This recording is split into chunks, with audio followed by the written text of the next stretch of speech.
Hello friends, welcome to Rithanika kitchen. இன்றைக்கி பார்க்க போகிறது சின்ன வயசில் சாப்பிட்ட சேமியா வச்சு பால் ஐஸ், தர்பூசணி ஐஸ் எப்படி பண்ணுறதுன்னு பார்க்கலாம். ஒரு பாத்திரத்தில் தண்ணி வச்சுருக்கேன். 2 ஐஸுக்கும் தேவையான சேமியாவை வேக வச்சிடலாம். இந்தளவுக்கு சேமியாவை வேக வச்சிடலாம். சேமியா வெந்துடுச்சு. வடிகட்டிட்டு 2-3 தண்ணி ஊற்றி அலசிடலாம். அப்போ தான் கட்டி இல்லாமல் உதிரியாக இருக்கும். 2 டம்ளர் அளவுக்கு பால் எடுத்திருக்கேன்.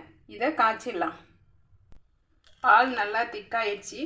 வேக வச்ச சேமியாவை 2 கரண்டி சேர்த்துடலாம்.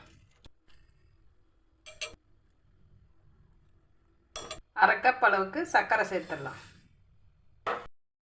சர்க்கரை கரைஞ்சதும் ஸ்டவ்வை ஆஃப் பண்ணிடலாம். பாலை ஆற வச்சிடலாம். 1 கப் அளவுக்கு தர்பூசணியை கட் பண்ணி வச்சுருக்கேன். இதை மிக்சி ஜாரில் அடிச்சிட்டு வந்துடலாம். இப்போ ஜூஸை வடிகட்டிடலாம். வடிகட்டின ஜூஸில் 2 ஸ்பூன் அளவுக்கு தேன் சேர்த்துடலாம். தேனுக்கு பதில் சர்க்கரை வேணாலும் சேர்த்துக்கலாம். சேர்த்துட்டு நல்லா கலந்துடலாம். ஐஸ் மோல்டில் வேக வச்ச சேமியாவை சேர்த்துடலாம்.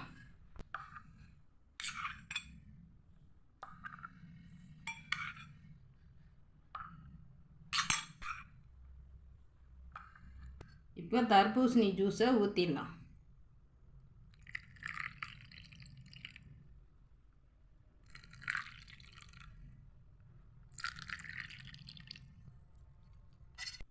பால் நல்லா ஆறிடுச்சு. வெண்ணிலா எசன்ஸ் கொஞ்சம் சேர்த்துடலாம். எசன்ஸுக்கு பதில் ஏலக்காய் வேணாலும் சேர்த்துக்கலாம். பாலை ஐஸ் மோல்டை ஊற்றிடலாம்.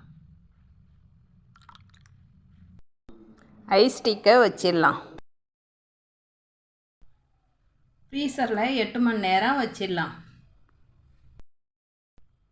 மீதி இருக்கிற ஜூஸை வேறு ஐஸ் மோல்டில் ஊற்றிடலாம்.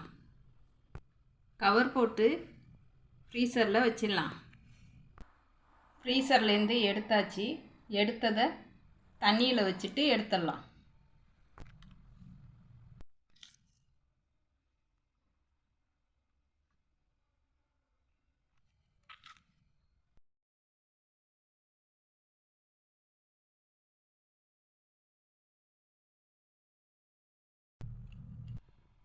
நம்மளுடைய பால் ஐஸ், தர்பூசணி ஐஸ் ரெடி ஆயிடுச்சு. பிடிச்சிருந்தா லைக் பண்ணுங்கள். ரிதனிகா கிச்சனை சப்ஸ்கிரைப் பண்ணுங்கள்.